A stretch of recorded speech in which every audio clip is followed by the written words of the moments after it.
Savoir dire non, ça a l'air tout con, mais pourtant, c'est pas ce qu'il y a de plus facile. La déconnexion sélective pour alléger ta charge mentale, c'est exactement ce qu'on va voir ici. Est-ce qu'il t'arrive d'avoir l'impression que ton emploi du temps appartient en fait à tout le monde sauf à toi?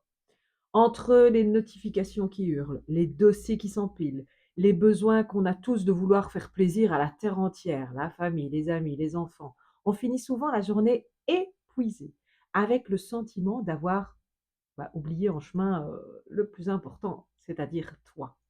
Aujourd'hui, dans ce Five Positive Moment Letter, je te propose de reprendre les commandes.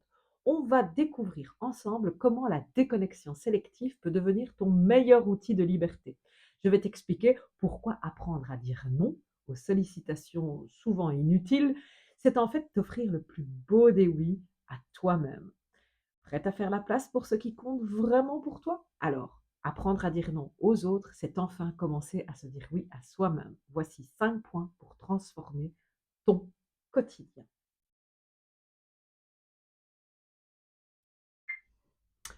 Arrête de dire oui par réflexe. Ça, c'est le point numéro un. Chaque fois que tu acceptes une invitation ou une tâche par simple politesse ou par peur de décevoir, tu te voles ton propre temps. Ce oui automatique est souvent un non caché. Que tu t'adresses à ton propre repos ou à tes propres projets d'ailleurs. Le non, il est pour toi. Le oui est pour l'autre, mais le non, il est pour toi. Il est caché, mais il est là.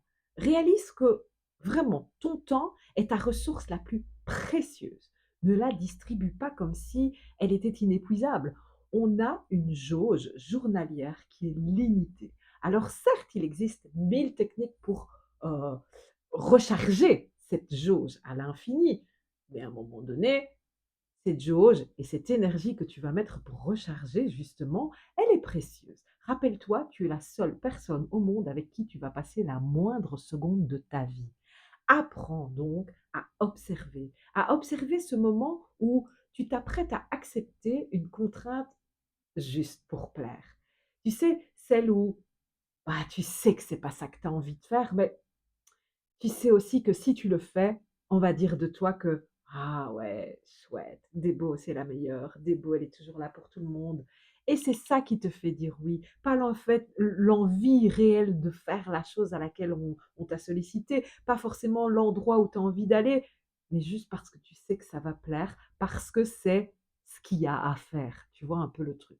Eh bien, observe ça. Observe ce moment où ça t'arrive et bloque ce mécanisme. Apprends à réfléchir. Et pour ça, je te donne tout simplement rendez-vous dans le point 2. Ce deuxième point, il est simple. Faire l'inventaire des vampires d'énergie. Et non, je ne te parle pas des beaux jeunes hommes des vampires de cinéma, mais bien de tout ce qui te prend vraiment ton énergie à toi. Regarde autour de toi. Quelles sont les notifications, les activités ou même les relations qui te laissent vider plutôt que d'être boosté. Tu sais, on a tous ça. L'activité dans la semaine où on le fait, hein, mais à la fin, on n'en peut plus, on est mort. La déconnexion sélective, c'est vraiment mettre un peu comme un vigile à l'entrée de ta boîte de nuit, tu vois? Tu vas trier vraiment, et bien là, tu vas mettre un vigile à l'entrée de ton esprit. Tu n'as pas à être une éponge qui absorbe tous les bruits du monde. On parle beaucoup d'ailleurs aujourd'hui d'hypersensibilité. Je crois surtout qu'on est en hyperactivité tout le temps et permanente. On est en hyper-sollicitation tout le temps en permanence. On est en hyper-vigilance permanente de tout ce qui peut se passer, arriver, attirer autour de nous. Donc, identifie vraiment ce qui consomme ton attention, sans rien apporter en retour en fait. Donc, les endroits où tu donnes beaucoup d'énergie et finalement, qu'est-ce que tu reçois en retour? Rien. Rien. Rien d'intéressant en tout cas, rien de plausible et d'utile à long terme ou même à court terme d'ailleurs. Et choisis consciemment. Choisis consciemment de couper vraiment les contacts, les interactions avec toutes ces actions ou personnes qui, au final, te demandent beaucoup d'attention, mais pas beaucoup de retour. Ton attention est vraiment le nouveau pétrole de ta vie. C'est ton énergie, c'est ton carburant, c'est ce qui te fait fonctionner, c'est ce qui te fait avancer dans la vie et tu as besoin de cette énergie. C'est vital. À un moment donné, aujourd'hui, on parle beaucoup de burn-out. Eh bien, les burn-out aujourd'hui, dans les cas extrêmes, tuent réellement. Donc, c'est plus qu'important de savoir vraiment trier et éjecter ces fameux vampires énergétiques. Et pour savoir un peu plus comment, quoi, rendez-vous dans le point suivant.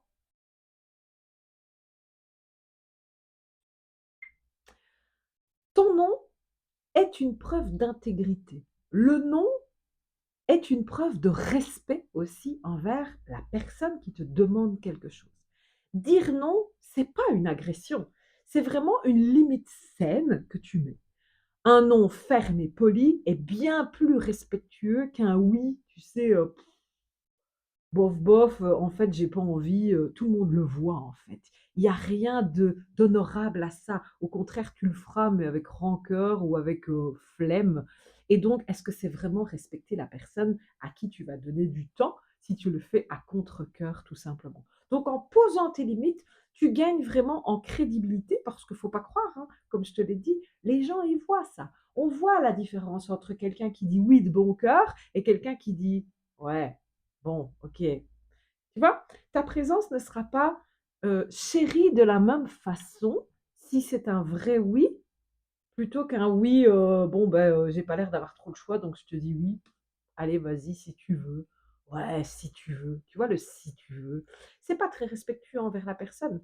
Les gens autour de toi comprendront que ton temps a de la valeur si tu leur donnes cette habitude que parfois tu dis non, parfois tu dis oui, mais parfois tu dis non. Parfois, tu dis un non, non pas contre eux, mais pour toi. Et ça, c'est le plus important. Quand tu dis enfin oui, ce sera un vrai engagement sincère et entier parce que tu auras vraiment choisi d'être là. Et donc, en plus, tu donneras vraiment le meilleur de toi-même dans ta présence. Ce ne sera pas juste une présence, bof bof, à moitié, mi-temps, mi-temps, on ne sait pas trop bien quoi.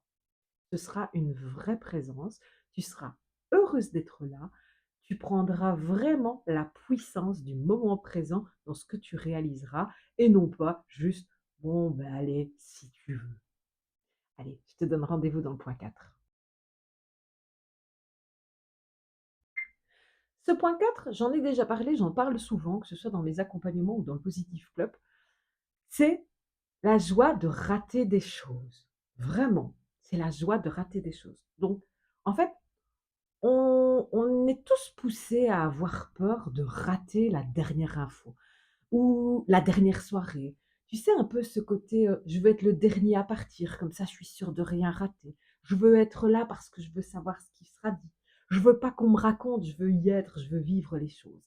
Et en fait, au final, on oublie cette joie aussi de rater des choses. Cette importance, un peu comme on dit aux enfants, de s'ennuyer aussi. Il y a aussi un peu ce rapport-là. Mais ça, c'est encore un autre sujet, on en parlera dans d'autres vidéos. Il y a donc vraiment une joie à rater des choses. C'est ce sentiment de liberté quand tu décides de rester vraiment dans ta bulle pendant que le monde, lui, s'agite. Il y a ce confort, vraiment, cette chaleur, ce cocooning, alors que tu sais très bien justement que tout le monde est en agitation à l'extérieur de ton petit monde à toi. C'est dans ce vide aussi, dans ce calme retrouvé que ton cerveau se répare et que tes meilleures idées d'ailleurs voient le jour. On a tous, tu sais, déjà eu cette expérience d'avoir les meilleures idées du monde quand on s'y attend le moins, quand on est dans des moments où on n'est pas censé d'ailleurs avoir des bonnes idées. Sous la douche, quand tu veux t'endormir aussi, le moment où tu dois rester au calme et que justement il vaut mieux ne pas penser, c'est toujours là que la bonne idée arrive. Quand tu es aux toilettes, quand, voilà, tu es entre 2 moments, entre 2 instants, au moment où tu pars ou au moment où tu reviens. C'est ces moments-là, en fait, qui sont des moments creux de la vie, qu'on oublie de faire attention, qu'on leur donne un peu ce moment, très péjoratif de se dire: «C'est des moments un peu blancs qui servent pas à grand chose» et pourtant, c'est vraiment dans ces moments-là que tu as souvent les meilleures idées. En fait, ce qu'il faut comprendre, c'est que rater ce qui est accessoire dans la vie, bah, c'est attraper l'essentiel. et l'essentiel dans la vie, c'est toi. Et donc vraiment, prendre cet instant, cette joie de rater des choses qui peuvent sembler importantes socialement, j'ai envie de te dire, plutôt, de manière, curieuse, ce genre de choses, eh bien, en fait, ça va te permettre de retrouver vraiment les moments qui sont à toi et uniquement à toi. Ces moments de douceur et de calme avec toi-même et on en a besoin. On a vraiment besoin de savoir qu'on est important. Tu es importante dans la pyramide des priorités absolues, c'est toi qui dois être tout au-dessus.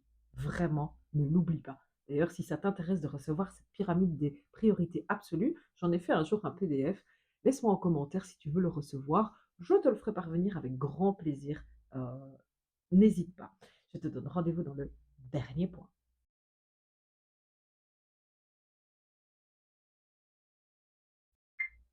Et enfin, ce dernier point, le cinquième point de ce Five Positive Moment Letter, c'est la règle de la pause respiratoire. Alors, ça veut dire quoi? C'est juste que on sait, tu es peut-être souvent très sollicité. On te demande souvent dans des moments un petit peu entre deux. Tu sais, au moment de partir, on te dit, ah, au fait, dis, tu seras là, cette date-là ou ce moment-là. Et on est un peu dans la pression, le flux, l'empressement pour répondre. Eh bien, ne réponds jamais dans l'urgence à une sollicitation qui n'en est pas une. Prends l'habitude de dire attends, je vérifie mes disponibilités et je te redis ça. Ou, si c'est au moment du départ, dire simplement écoute, dès que j'arrive à la maison, je regarde tranquillement si je suis libre et je te réponds ensuite. En fait, ces quelques secondes ou ces quelques minutes de réflexion vont vraiment te permettre de sortir de la réaction émotionnelle pour passer à une décision vraiment consciente. Et ça, c'est le plus important.